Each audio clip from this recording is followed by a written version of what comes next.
Get strong.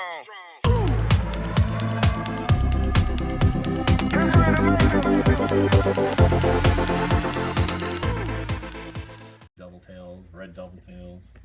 This is also my wife's red shrimp. She's got red shrimp in here. Oh yeah, I see a couple. There's a couple green dragon plecos. Bristlenose in there. I think there's one just behind the heater on the back wall there. If you want to scoot to the right just a little bit and see him. Yeah. Oh, those guys are super cool. There's one that's a normal fin and one that's a long fin. Pretty busy tank. Yep. So, plants in the tank. Those roots are a pothos plant. Up on top here. Pretty robust root system on that bad boy too. Yeah, check out the plant on top there. It's just a normal pothos you can buy at Home Depot for 20 bucks. Yeah, I've got some in my tanks, but they pull them down. Really? I'll That's walk surprising. past the tank and sometimes the whole thing's floating and I have to put it back, and I've tried putting netting around it too. They'll just nip at the netting. What we've done a lot of times, we'll take like the airline tubing suction cups with the little gripper clip on it and clip it around the root and stick it to the back. And that's a good idea. usually they'll, I don't really have anything in the house that's gonna tear those apart, but keeps them in place. So these are my wife's CPDs, and she's got ember tetras. There's a couple Fricato rainbowfish. These little awesome blue-eyed guys. Oh yeah, their eyes Super are cool. really blue. Yeah, there's a big male there just to the left. Look at his fins on that guy. Oh, look at those yellows. Yeah. There's some green Kubotai rasboras. And there is a honeycomb bristlenose pleco in here somewhere. I couldn't tell you where he's at right now. He's usually Is that him back there? Oh, yep, that's probably him right there.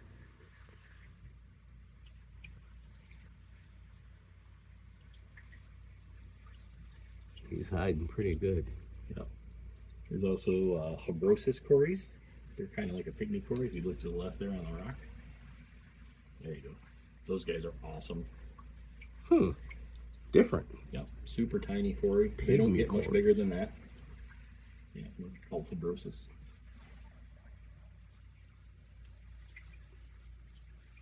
And again, all live plants. Yeah, I'm loving the skate. Now, does she have to do a lot of clipping? Or does she want it to grow in? Kinda, yeah. A lot of these, with the amount of snails we have in the tank, they'll eat a lot of the dead leaves. Okay. But then you'll start getting stuff like this, where this plant is actually the same plant in the back. It is now grown all the way around the side, and it's laid down. Usually these grow straight up. It's laid down, and it's put roots into the substrate straight down. Which I've never seen that before. It's one of the smaller. It's gonna make like a little carpet, hopefully. Yeah. Yeah. And then this is dwarf chain sword that just kind of goes everywhere. This is all one plant too. You can see the little streamers. It goes another little plant, just keeps going. Now, what is she keeping? Are all the tanks at the same temperature? No. We have heaters in almost everything. So they're generally between 76 and 80. Okay. So, I mean, but obviously being in the family room of the house, you're not going to run the entire room that hot. So. No, this tank here. So this, that is an amalgamation of extra plants and cull shrimp. Ah, yeah, there are some shrimp in there. Yeah, there's a whole bunch of cull shrimp. There's a couple snails, not really big, but usually if I'll get like a Java fern pup that'll grow off of one of the bigger leaves and then just let go and be floating around the tank, I'll just grab it and throw it in there. So a lot of those plants are just extra things that we had that we just tossed in there and just let it go. I mean, that's like almost a no water change. There's no filter on that. There's not even a sponge filter. It's just got an air stone circulating. There's a tiny little heater. I think keeps it about 74, 75 degrees. Oh, that's awesome. Yeah, just a little 5-gallon. Huh. So down here are mostly quarantines. Gotta have quarantine. So that one is black neons. They're way down in the back. You want to get down there? Ah, yeah, they're huddled in the Yep, back they're there. huddled in the back. There's black neons and cardinal tetras that are actually Ali Riveras. We did a trade for some stuff and waiting for her to come pick those up. So, Sweet. That was another quarantine that I had some of the other guys in. So the female betas. Some more Rasboras and ram. Yep, there's 3 rams in here. These guys are all quarantining to go in with the discus. So I've got, come here. Whoa! These little rummy nose tetras are just super food motivated. There's 1 electric blue ram in there and then 2 normal German blues. They're gonna end up in the discus tank. In fact, in the discus tank, there's already 2 rams that are kind of hiding right there. Now, what type of rams are these? Because those aren't the blue rams. These 2 right here are the standard German blue. There's 1 here and then 1 way in the back, and then that one with the orange face is an electric blue. And they're just microgeophagus, Bremerezi. Essentially the same one. And that one's an empty tank that had a leucomelis in it, but Now, is this like a filter you built? yeah, so that used to be a blackworm culture. But Yeah, I did a culture. somebody It did not go well. Somebody, I'm not going to say who, definitely wasn't me, but there's only 2 people that live in the house, changed water on it incorrectly, used chemical that you're not supposed to use. That's one of the things I found with the blackworms is that I had the culture for a 1.5 years, and you're not supposed to put any type of water conditioner in. The water conditioner will actually kill them. They're better off being in the chlorine than they are with the water conditioner. So, yeah, that culture didn't last, but it did work for a while. Mine got took over by those leeches. Yeah. Yes, when you first get them, you have to take the leeches out.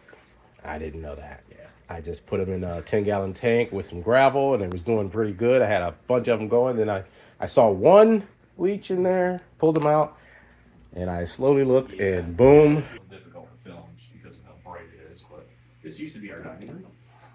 Don't hit your head. So down here, I've got 3 baby discus. Oh, wow. Yeah, they are very skittish, and they'll hide out in the back. But the 2 on the left side, the top one, his name is Tigger, because he's kind of orange with stripes. The one below him is Goku. And the one hiding in the far right corner, behind the pot, is Blue Diamond Phillips. Blue Diamond Phillips. Oh, he's just down there on the right side. There it is. Yeah, these guys are funny. For whatever reason, they don't like anybody being on this side of the tank. But if you come around this side, they will immediately come right to the front and ask for food. Oh, wow. So, come over here. Yeah, they're probably already too freaked. Come here. Yeah, they're already too freaked out. But when I come down the stairs in the morning, the first thing I do is I walk around the corner. They'll hear you coming, and they'll all come right up to this end of the tank and beg for food. It's because they were in the other rack, in the other room, and those tanks are all oriented that way, and they were used to people coming to the end of the tank. So this is a 75. This is my barb tank. And these guys are rambunctious as all hell. Yeah, I see some green tiger barbs. Yep, and there's green tiger some barbs. Odessa barbs. Yes, Odessas. There's black rubies. There are yo-yo loaches, and there are pentazona barbs. I've actually got 5 plecos in here. 3 bristlenose. There's a lemon blue eye, which is a dad. We've got all the babies in another tank, and 2 albinos, a male and a female. There's also some Synodontis catfish in the back, and 2 leopard frog plecos, which are almost impossible to spot in here. Leopard frog plecos? Yep. Yeah, they're going to be usually hiding back behind the return. You can usually just see their tail sticking out sometimes, but a lot of times they're very hard to find. Very busy tank. Yes. Yeah, these guys are absolutely nuts. If you think they're getting fed, they'll come right up. And they will bite the hell out of you if you put your hand in there. Little baby piranhas. Yes. Good size Odessa barbs, too. Yeah. Love I've Odessa had some barbs. of these for a long time, so I keep trying to get Scott Derry to sell me his, but he won't. I had a nice school going. I had about 15 at one point. Yeah. There's also some serpent tetras and a couple red-eye tetras. This guy, that's big pajamas. That is the biggest tiger barb I have ever seen. He is big. Big, gigantic. Big pajamas. Yep. That's my wife calls them. She calls them pajamas. Yeah, that is a good sized tiger barb. Huh. He's catching up though. Yeah, yep. Yeah, a lot of the tiger barbs were actual rescues. I mean, they're good colors too. The colors on them are awesome. I tried to get my mom. She inherited my dad's tank when he passed, and she doesn't want to get rid of the tank, so I'm kind of stuck with taking care of it. And I threw a bunch of tiger barbs in there, and a bunch of Daniels. Oh God. The tiger barbs all died. The Daniels are going strong. Really? Yeah. You must have very hard water. I think she's overfeeding. That can definitely be a thing. I keep telling her not to, on but some of the bigger black rubies, they've got real fat bellies. Mm-hmm. Like these guys are super fired up right now. Look at the I was color going of to that say male they right are really. These guys, half of these guys, I was at Pet World, and they were in the trade-in tank in the bottom corner, next to where the discus tank is. Sometimes a gold mine. And there was like 10 of them, and I'm like, I'll give you a minimum price for those, and you're like, okay, sure. And I brought them home, put them in one of the 10-gallon tanks in the quarantine in the other room, and they were laying eggs within an hour of putting them in there. Barbs seem like they're hard to get to breed. So their thing is they're mostly stream fish, and you'll trigger them by a cold water change. So and it's not necessarily a cold water change, but just a different water change. So if they're used to one type of parameters and you dump them into another parameters, they'll immediately. And they're just like, oh hey, it rained, time to go. So did not know that. There's a lot of fish that are like that. Corridors are the same way. He had quite an interesting setup with breeding over there. He had stuff in totes and all types of stuff going on. Oh, so I like this tank. This is my wife's South American cichlid tank. This is nice. So you've got angels. We've got two. These are a mated pair of blue Pinoy. Look at the blue on it. Pandas. There's a couple koi angels. There's actually eggs up in the corner on the algae scraper right now from I see two of those two of the black marbles. Yeah, these are super hard to film just because of the window behind you there. But they laid those 2 days ago, I think. In fact, I was scraping glass in here this morning to get ready for you to come over, and they bit the hell out of me. I was trying to scrape that. Yeah, those two are, and they're protecting that corner. Oh yeah, yep. They are definitely making sure nothing happens over there.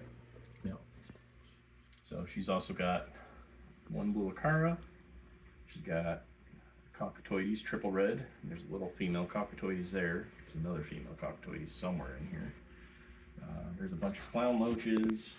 I saw a small school of clown loaches in there. Yep, there's clown loaches back there. There are coolie loaches also. She's got an udon. It's a Japanese noodle. It's just the biggest coolie loach you've ever seen. It's like thick as your thumb. And he's hiding in here somewhere. Yeah, they're always in and out of the rocks. She got her rainbow shark. That was actually a mercy trade-in. I was going to say, he doesn't bother anybody? So we had him in there. There's a red tail shark in there, and they did not get along. Okay. So he ended up in here. And he actually, when the clown loaches are actually out, he's in with clown loaches. He thinks he's a clown. He thinks he's a clown. He's happy. There's a gold nugget pleco in here. There is... Really? They get pretty big, too. Yeah, he's probably inside the wood. It takes them a long time, though. Yeah, they're pretty slow growers. There's also a massive super red pleco male in here. He's probably, if you look just in front of the intake, there's a cave right there, the ceramic cave. He might be in there. I don't know if you can see it. You have to look from the top. You know, and I love when tanks have so many hiding spots because you can kind of relax and sit. Yes. And every now and then you'll walk past and you'll see, oh, he's out. Oh, yeah, and there he is. So, it's funny you say that because my wife has a vampire shrimp in her big rainbow tank. And she bought it, put it in there, and it was probably 6 months. She thought it was dead. And all of a sudden, He came she was out. down here at like 1 o'clock in the morning, just enough light from the kitchen, and he was right out front, right in the middle of the tank. Like, he's just nocturnal. You never see him. Yeah, there's one of the front leeches. These guys are super cool. I love the pattern on this guy, especially with the tail. Oh my gosh, Yep. Those, so we got those at an auction. It was, I want to say it was the Syracuse auction, and they were. That was recent, right? It was probably 2 years ago. Oh, okay. So we go to all of them. Oh, look at them chasing. Oh, everybody's on this side right now. Yeah. This side is completely empty. It was getting towards the end of the auction, and it was one of those, you know, give me $1, give me $1, give me $1, give me $2, whatever. And I bought, it was 6 of those angels that I got for like $3, and they were, you know, just quarter size, small things, but you know, they grew up into what these guys are now, and they're awesome.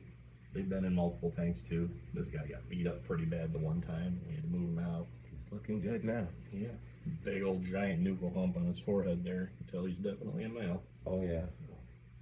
Yeah, I mean the angels get the nuchals too. Mm-hmm. These two are gorgeous. Yeah. Big boys though. Yes. Big boy and big girl. Male, female. Mm-hmm. And he is not. He said, "Get away! I've got eggs over here. Leave me alone." So now you've got plenty of tanks to put the babies in, which is good. Probably not even gonna attempt. Really? No interest. And some of the really babies may don't. even hide in here, but Yeah. well, some of those guys can get to them still. Yeah. I think that for the most part, what will end up happening is those eggs actually won't hatch because we use the softener. We have a low GH, but we still have a high pH. Mm-hmm. So a lot of the cichlid eggs won't actually hatch because they need a lower pH, you know, more acidic water to break the shell to let the babies out. So, I mean, if I really wanted to, we could put RO in and do all that, but It's too much work. I'm not interested in. Like, I mean, I could be breeding discus right now if I wanted to. I have RO. I have all the space to do it. I just don't have the time. My father-in-law does RO water. He's in Florida, and he's got some pretty big tanks, 300-gallon tanks, but he's into stingrays. Oh yeah, yeah. Really heavy. And he was in California. They moved from California. I honestly think one of the reasons they moved was because there was so much that he couldn't have. Yeah, yeah. I mean, the water you have really does predicate what you're able to keep, and luckily, it's all my favorite stuff. Well, their laws are crazy. I absolutely love the South Americans. I like this tank though. This is that's an awesome tank. And over here, these are my wife's Danios and gold white clouds, and there's some Corys in here. This is also her blue shrimp tank. There's some black Venezuelan Corys there. There's orange Venezuelans too. I think there's one hiding right under the log there. Another big mystery snail. Yep, another big mystery snail. A lot of the mystery snails too were. It was another one of those lot at the auction that, you know, it was like $3 and there's 5 mystery snails in there. It's like, oh, okay. There's also rabbit snails in here. On the back, if you could see behind the Java fern there, I see there him. he is. If you see his head, he's got like the rabbit ears. They're really cool. I used to have most of these rabbit snails in my discus tank, but I learned that they love to eat val. They eat Vallisneria and stem plants. So like, I'd come home from work and there'd be val floating in the weir all the time. I'm like, what the hell's going on? Why are all my plants dying? They've Well, been come to find feasting. out it was these guys eating it. So Malaysian trumpet snails will do the same thing. So, Did you build this rack? my wife built this one. Oh, it's pretty It cool. was a little over-engineered, but it works. Hey, So- rather over than under. Yeah, so in this one, these are all the babies. And these are generally, my wife has decided that, hey, there's eggs on a wall, we're just going to throw them in here. There are tons of bronze green Aeneas Corys and also baby Plecos. And she's also got 5, what are these, electric blue gobies. There's one hanging on the back wall. Oh, you know, they're super skittish, but they're really cool little fish. She custom ordered those from the Hilton Pet Store. There he goes. He's on top of the filter. That's not one of the colorful ones. I think that one's a female. But there's 5 of those guys in there. And they're eventually going to go in with the CPDs in the other room. They get pretty big, or No, that's about as big as they're going to get. They're a dwarf goby. All these little cories popped up. My wife was pulling eggs out of my discus tank, and that's where all these cories came from. Wow. She had a little petri dish that was floating in this tank. She pulled the eggs out of there, throw them in here, and the one day she was cleaning and dumped it because she thought that they were all fuzzy and dead. Mm-hmm. And a week later, it's like this. These are probably only about 3 weeks old. Wow. Yep. They're absolutely crazy. So then this is my wife's pride and joy. Rainbow tank. This is her rainbow tank. And there are tons and tons and tons. There's Precox, Madagascar. She's got turquoise, red Irian / Millennium, that giant guy. There's another smaller one. Just huge fish. Tons of Bosemani's. She's got one big, I love Bosemani's. big turquoise. Look at these guys fighting. And the best thing about this tank is that depending on the time of day, getting the sun in through the back window, There's nothing like natural sunlight. absolutely awesome. Like right now, they're kind of washed out and ugly and gross. They still look awesome, but having the natural sunlight come on, they just look so cool. And they're not even done growing. No. I think the big turquoise is about there. The big Millennium is about there. They will get a little bit bigger. I've seen some millenniums get pretty good size. Yeah. There's a couple of you'll get PetSmart another that are pretty big. Well, so that's why we have this tank. Because When you walk in that front door, you you walk go in the front door and you see them, and my wife's like, "Oh, those are really cool. What are those?" You know, and I'm like, I was always telling her, I'm like, "Hey, look at these rainbows in the back here. You know, you should get some of these." She's always like, "Oh, they're just this gray, ugly fish." That, Oh no, they change. I'm like, no, you don't get it. That thing out front, that's what this thing in the, when they're small, this is what they look like. When they get big, this is what they actually look like. Oh, what are these? So the longer one, Mm-hmm. that is a Madagascar. They're nice. Yeah, there's some big sausage boys in there too. That's a Goiter River with the black stripe and the kind of the red around it. Those are super pretty. Goiter River. Yep, Goiter River Rainbow. There's so many types of rainbows. There's thousands. So many types. Nice Pleco, albino. Yep. That's not an albino. That is a snow white. Snow white. Long-fin snow white. That's $100 Pleco. Gorgeous. Looks like There's- angel wings on Yep. there. You know. There's 3 of them in there. He is freaking pretty. There's another normal bristlenose in there, just a common. He's about twice the size of those. He's usually hiding up underneath. I think is that a female? That's a female, I think. I believe so. Yeah. I think there's 2 males and a female. There are hill stream loaches. There's one right on the rock there. Yep. Little guy. There's probably 4 or 5 in there. There's a purple spot and a pink spot, a couple normal ones. That's a denizen barb. Denizen barbs. Denizen barbs / roseline shark. It's a denizen barb. Denizen I'm a barb guy. barb. It's a denizen barb. Yeah. I don't care what you call it. And they've got is that It's also Madagascar. Yeah. Yep. they put me in mind of The cockatoides. yeah. Yep. Yeah, they kind of got the same weird body shape, but we actually had those breed with some of the other fish. Really? Here, yep. There's let me see. What do we got? This Big guy. red tail shark. Big guy right here is a Deep Creek. He's like red. He's the father of a lot of the smaller kind of mutt ones. Like this guy right here. That's one of his babies. That's another red Irene. We just picked him up from Corey. He's a little beat up, but he's going to be the same as that monster back there when he gets bigger. Yeah, he's a good looking guy. Giant Bosemani. I think my favorite rainbow fish are the Bosemani's. I love Bosemani's. I've debated getting a Bosemani tank, just all Bosemani's and some reds, and mixing them with some blue cars and just seeing how that looks. Yeah, it would definitely work. And I just haven't been able to bring myself to do it. Oh my gosh, this will make you. These are ornate Australian. rainbow fish in there are going nuts right now. Look at the colors on them. They're just blue and pink and yellow. Oh my gosh. Look at that.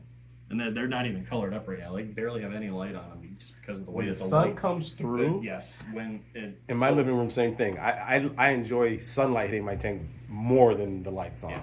Yeah. When, like in the winter, when the sun is at a different angle from where it's at now, it comes directly into this tank and just lights everything up from the front, and they just look so awesome. Now you don't have to do a lot of water changes on this tank either, as well, right? So this is a highly overstocked tank. I was gonna say, and there's only a single FX6 running this tank. So she does water changes probably every 5 days, roughly. She's also has CO2 in here, which is why the plants are ridiculous. I mean, the crypt forest, that's probably 6 or 7 crypt plants total, and they've just come out and spread. This Amazon sword, that was the only one in here. That's actually a baby of that one. Oh wow! That's the same plant. You know, it shot its root out. Huge. Started another one. There was like 4 or 5 more that we ended up pulling out. But she's got Bucephalandra and a ton of Anubias. So you got to learn more about plants. I know the swords. I know the Anubias and some of the crypts, but there's a lot of plants. Yeah, she'll, like, we have a real problem. We go to a pet store and we see a plant we like, we'll just grab it. Even if I don't have a place for it, it's like I'll find some place to put it. Now, how do you keep the snail hitch? I mean, I know they rinse them off, but the one thing I found is if you're feeding correctly, snails aren't a problem. You know, I have almost no snails in most of my tanks. I don't actually pull snails out because if I get them, something in the tank is either going to eat them or the fish in the tank are going to eat enough of the food that it's not a problem. This tank does get overfed, which is why she changes the water so often and does the gravel vac and all that stuff. But she's also got probably 50 cories in here that you don't see. I was gonna say, if you look real careful, you'll start to see them just flittering around through. Generally, there's like, if you look straight here, there's a leucomelis right there. See them? I see them. Yeah. Those guys are usually nocturnal. You'll never ever see them, but I think there's another Julii cory just right there. Yep, there you go. Those guys are some of the older fish in the house too. There's stirbi cories in here, which I believe there's a stirbi right there. All right. So, forgot to show you in here. You know, there's a Oh my triple 3 king tiger plecos. There's 2 of them in there. Those I actually got from Jeffrey Hill. Yeah, sells them in the Facebook. Oh my gosh, that I'm really liking that. Yeah. I don't do well with plecos either for some reason. Really? And plecos are supposed to be like bulletproof. So what are you feeding them? Cucumbers and wafers. And what type of pleco? Personals. Okay. Instead of cucumber, do zucchini, and you have to blanch it. If I put cucumber in here, the discus will eat it before the plecos can get to it. In fact, there's a if you look at the bottom of the weir there, that white crap in the back, that's what's left over of a cucumber. that they had absolutely destroyed. The discus won't eat the zucchini, but really, you can do unsalted green beans, like canned green beans that are not salted. Really? And yep, the bristlenose will eat that. I do feed my cichlids peas. Yep, you can do peas. Unfortunately, when you feed fish peas, they will crap themselves. That's essentially feeding them X-Lax. It really is. Seriously, that's what you do if you've got a fish that's backed up and they're having like a swim bladder issue or a bloating issue. You feed them peas. If they'll eat the peas, it'll help them. That guy is gorgeous. Yes. And he's the yellow one. There's an actual white one just between the rocks there. You can just see his fin. And he's actually about twice the size of the one you're looking at. Just to the left there. There he is. Yep. Yeah, he's hiding pretty good. L333 king tiger. And I've thought about getting different plecos. They're expensive. Yes, some of them can be very expensive. But they're gorgeous. Like, how big will he get? Probably about 6 inches. And that's 6.5. plenty. Yeah. That's plenty for No, me. yeah. I mean, if you're looking at plecos and you want to get into something, usually there's two different sizes that look identical. You'll have a giant one and then a small dwarf version of it. But like, their biggest thing is the rock work that you've got, where they can hide the type of food you feed them. So like my leopard frogs that are in the barb tank, I have to take them out of there because they're not getting big enough because they're with the barbs. And the barbs eat eat too much like of the crazy. food for They're them like to get piranha. in. Yes. So they're actually going to come into here and go with these guys because the discus, when I feed this tank, they'll pick a little bit as the food goes in, then they'll let it hit the bottom, and then they'll pick at the bottom. They're technically grazers. They're really not, an attack fish. And that allows some of the food to soak into the rocks and get stuck in spots, and then the plecos will come back later and clean it up. So when you do a water change on this particular tank, you're just doing a regular straight, just right out of the tap. Yes.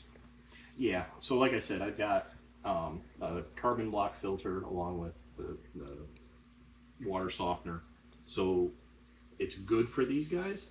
I do use tap water conditioner for them, even though I probably don't need to, just to be safe. I do it. Are you doing what, like prime or? Yeah, and stability prime. Same thing, the API, whatever the hell it's called. In fact, I bought, because we have so many tanks. Oh, We got the big boy. the big boy, the big API bottle. Yes. Yeah. We're doing a lot of water changes. And we do the siphon into a bucket and then the big sump pump that goes from the bucket either outside to the deck out into the backyard or during the winter into the slop sink in the other room where the RO is. I got a big pump that I drop into my tank and So 1-inch holes, and it just. I have stopped putting the pump directly in the tank just because it's kind of like sticking your head inside of a running car engine. You don't want to put your head under the hood of a car engine, shut the hood, and turn the car. Because it's loud, right? It's loud. It's nasty. It's mean. They don't like it. If I start sticking my hands in the tank, everybody will hide. They know immediately. Something's coming.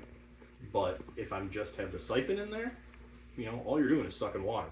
And my siphon can suck water as fast as that big pump can pump it through a hose and out of the house. And I can do a water change on this, and it's usually a 50% twice a week. It probably takes me 40 minutes. See, now I'm doing water changes on my 125. I do water changes every 2 weeks. Yeah. Now I've got an FX4 on there, an FX6, and 2 60-gallon sponge pumps. Okay. So I've got a lot of filtration on there, but I'm doing like every 2 weeks, and I'm doing. It's a decent amount depending on what you've got in there. I've got the bigger fish, the bigger the poops. That's the thing. The largest fish in there is a chocolate cichlid. Okay. And how often are you rattle backing? Now that I have the sand, I don't. Okay. So you still I've definitely need to clean got that a up nice when you flow, so the sand stays pretty clean. So it's sucking everything up. So I don't have with the gravel. I had to gravel vac at least once a week. Yep. But with the my sand, barb tank with the gravel, I yeah, gravel back it. that's why I switched to sand, because I was like, oh my god, I got to gravel vac all the time. Yeah, the one of the things you gotta watch out for, especially with it looks clean, but you'll notice in little cracks they'll start getting crap stuck there. Yep. And if the fish eat it, they'll actually get sick. Oh. I've had discus that found a piece of food that was stuck under a rock or under somewhere, and in fact it was this guy right here, Chipper. He got sick. He was nose down, and he was doing the spiral. Ooh, that's not spiral. good. Right. And my wife called me. She's like, "Oh my God, what's happening to Chip? What's going on?" And I'm like, "Pull him out of the tank right now. Put him in an Epsom dip, which is essentially feeding peas. It's giving the fish X-lax. Gonna make them. And put him into one of the mesh boxes that just float in the corner, and put him in there. And by the time I got home from work, the whole mesh box was full of crap. Wow. And that's what the problem. That's what was. he needed to get it out of his system. Wasn't supposed to eat. he started bloating up. I mean, he was fat for that tiny little fish. He was this big. So he ate something that didn't agree with him. Well, you Able to saved get him. out of him. I mean, that's And he's still I paid here. $100-something for that one fish. It's They get pull the expensive. fish out and fix it. I like buying them small and growing them up because buying them big, oh my gosh. So favorite fish? Favorite fish? Favorite type of fish? Discus. Discus. No question. Least favorite type of fish? Least favorite? Parrots. Really? Even the crystals and the Parrots. tigers? I And hate their faces. I hate the fact that it looks like somebody punched them, and that they're the pug of. for me, it's flower horns. I can see that. I'm not a big I flower can- horn fan. So my thing with flower horns isn't that they're ugly, and I don't necessarily hate the giant noodle hump that they get. I hate that they were bred to be excessively aggressive, Yes. and also for the traits that they have. Yes. Like if you look at what a flower horn used to be, way, decades ago, Right. those are awesome. You can stick them in with any other fish, Yes, you and can. they're not going to beat anybody up. Monster fish, community fish. So I've had Oscars in the past. I absolutely love my Oscars. I miss Mrs. Gosh dearly. She was one that. Not a huge Oscar guy. We came home from work when we both worked at the same place. We came home from work, and the tank that they were in had sprung a leak, and it was empty, and she was dead on the floor. It absolutely killed me. I had a 20-inch common Pleco named Fred that was also Wow. in the tank that did survive. Of course. He was in this much water. Common plecos, they just don't die. So, in fact, he had gone to Creekside Pets in Lackawanna. When we lived back there, we'd taken him in a bucket, took him there. We're like, "Can you take him, please? Our tank just sprung a leak and died." But, yeah. Dream tank size. Dream tank size? Oh my god. So Get School Aquatics had that giant thing Yes. in the middle. That's the one I want. Really? Oh yeah. If I could go an entire wall of my house and have the floor actually support it, I would do the entire wall in a giant. Now this is concrete, right? Nope. No. That's why I haven't gone larger than 125. And you could put there's basement underneath. you could do the supports underneath. This has supports underneath it. I need to put supports under my tank. So when I first put the 150 here, that was a 4-foot 150. When I was first filling it, I was actually in the basement with the plumb bob hanging down with a carpenter square, measuring how much floor deflection there was as it was filling. Wow. Just to make sure, because where we're at right here, this is the back of the garage, so there's foundation wall here, but on this side, it's cantilevered. So the foundation wall is actually here. Gotcha. And then this part from here is cantilevered out. So there's a gap underneath. So I had to very carefully make sure that nothing was going to fall. I had to There's put my nothing tank above against here. the outer wall, and because my beans don't run this way underneath my tank, they're running this way. So I've got it right against the outer wall, and I've got one support underneath it, but I need to put more. Yeah. But I want a bigger tank. I want an 8-foot tank. Yes. I would love to have a giant 8-foot tank. That's what my father-in-law has a 8-foot, 340-gallon tank that he found at a old Chinese restaurant. And the glass is like this thick. Yes. Yep. And he's had it forever. Yep. And the thing is, now, the only thing he does that I'm not a big fan of is he's got bare bottom. He doesn't want anything in the bottom of it. He's put tiles in there. I've seen that, and it can work. I'm more of a, So this is like perfection to me. The thing, so with discus, I switched my philosophy. I wanted fully planted, carpeted, all that stuff. I had that in my 150. And it was very hard to keep a lot of the different plant species I had alive in the tank because of high temp, trying to keep the GH low, which plants don't like low GH for the most part. Right. They need the minerals.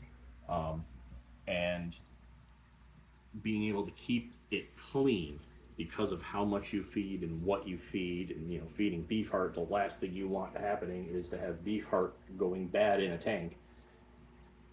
And cleaning it out is just a giant pain in the ass, not something anybody wants to do daily. Yes. So I've switched now to the only stem plants in here are the val.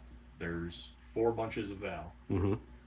And everything else, well, and the Amazon, but it doesn't count. It essentially may as well be val. Everything else is a rhizome plant, so Java fern, Anubias, Boos, and they're going nuts. I mean, yeah, they seem to be growing pretty good. This Anubias coffeefolia actually has a flower starting in the middle of it right there. There's that tiny little stem right in the middle. That's a flower coming out. Right there? Yep, that's it. That is actually a flower. So. Now, how long does the CO2 cartridge last? So that is it's like a 2.5 pound. In this tank, it'll last about a year. Oh, I'm that's only good. running CO2 in this tank to drop the pH. It's not specifically for the plants. Where hers, she's running hers a lot higher. She has a 5 pound, and it'll last about the same amount of time as this one does. Gotcha. Because she's using it for the plants. She's using it for the crypts and all the other stuff that she's got in there, all the boosts that she's got. You guys, you don't need to be scared. It's okay. Come on. Come on. Come on. Come on. Come on. Now, loud noises, does it spook them? Stomping on the floor, yes. Gotcha. And actually, it's helped having a 6-foot tank versus a 4-foot tank because it's spread out over more floor joists. Because I mean, obviously, coming out of the kitchen, I'm down the step there. My wife is heavy-footed and she'll pow. But yeah, they're not super bad. No, you need plans for more tanks. No. You're at the limit. No, so I'm not at the limit. I'm at the limit of space. Because we're on the first floor with a full basement underneath, I can't put more. Now, what about tanks in the basement? None. I got to be able to see them. I want to see them every day. I want to. These are my pets. These aren't a business. I absolutely love these guys. I want to see them every day. I come home from work. I walk around the corner, and every one of these discus is at the end of the tank, waiting for you, saying, "Hello, are you here to feed me?" I have my main display tanks in the living space. One in the living room, one in my quote-unquote man cave. Yep. My 75 is in the man cave, 125 in the living room. The rest of the tanks are in the basement. I hate them being in the basement. Yep. Yeah, if I was breeding, I could absolutely see that. I have no real want to breed and sell. I'm happy to trade, but I'm like... That's me. I don't want to breed and sell. Yeah, I want to breed more fish to have them. Yes, exactly. Like I want my blue acaras to breed because I want a 75-gallon tank full of blue acaras and geophagus. Yeah, there's a reason we only have one electric blue acara is because I don't want all the babies to deal with. I mean, it's not difficult to I would take them to the fish store. Take them to a fish store, trade them, whatever, sell them to people. They're all my pets. I mean, I love every one of them. Yeah. Multiple tanks allow you to have different ecosystems. Exactly. Like you got the discus, the rainbows, the betas. It really allows you to have and they're happy. That's the exactly thing is if they're in a spot where they're stressed out and they don't look good, what's the point of having them? They gotta look good. They gotta look nice. Like Milton right there. You know how blue he is. That is a super red bristlenose female. I got that from Japan too, actually. Yeah, I gotta get once I want a 8-foot 240-gallon tank or a 180. Yeah. I won't go 210 because I don't want a tank that deep. If you want a 180, I know a guy who's selling a 180 for $1,000. Comes with a stand-in and FX6. Really? Yes. Okay. His name is Jeff Mueller, and he runs Blue Lagoon in Buffalo. And he's selling a 180. Yes. How's the glass? Is it scratched up or? Great. I might. Have you never been to Blue Lagoon? It's in Buffalo. He used to be on Transit Road. Now he moved down to West Seneca. Is it like a house? It used to be like an old nail salon or something. It's on French Road. I think I was just there not too long ago. Last night he had Mr. King of DIY himself come through a live thing at his store yesterday. Well, he's just over the border in Canada. Oh no, King of DIY is from Nova Scotia. Oh, he traveled. Yes, yeah, he traveled to get here. I go to the fish place a lot. I used to live just up Oliver Street from the fish place. I go to Pets Plus. We all know. Yeah. The only reason I like there is because sometimes I find they got a lot what no one else had. Like I have a lot of red tiger severums, Yep. and I've never seen them for sale here. And I found 2 of them, and I got them, and they were kind of on my dream list of fish to have. If you're looking for more red severums, Jeff's got them at the Blue Lagoon. Red tiger severums? I believe they're red tigers, yeah. They're, you know Jim Kuzmano? I've heard his name, yes. They're his old severums. He traded his severums in and switched to discus. So, and they're big. They're big boys. I may have to go up there. I got those for a steal. That's the other reason you go there, because you can get stuff pretty. I think I paid for both of those. I paid like 50 something bucks. Ain't no booping. And I put them in quarantine, and now they're great.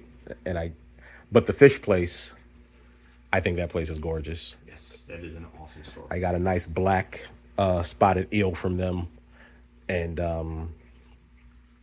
yeah, I got some geophagus from them as well.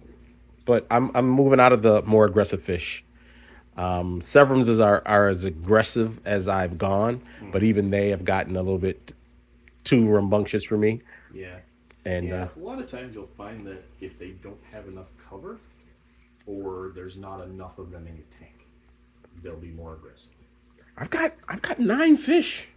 It's not a lot. In a 125. It's not a lot. There's 9 discus in here and it looks empty. So, thanks for tuning in for part 2. There were obviously some more questions that I was able to ask to Mike during that time. They didn't come out on video.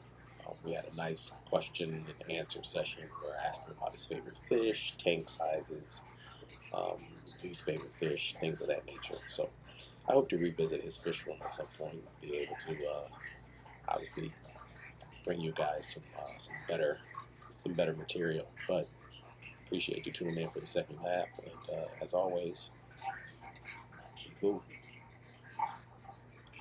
Be strong. Be strong.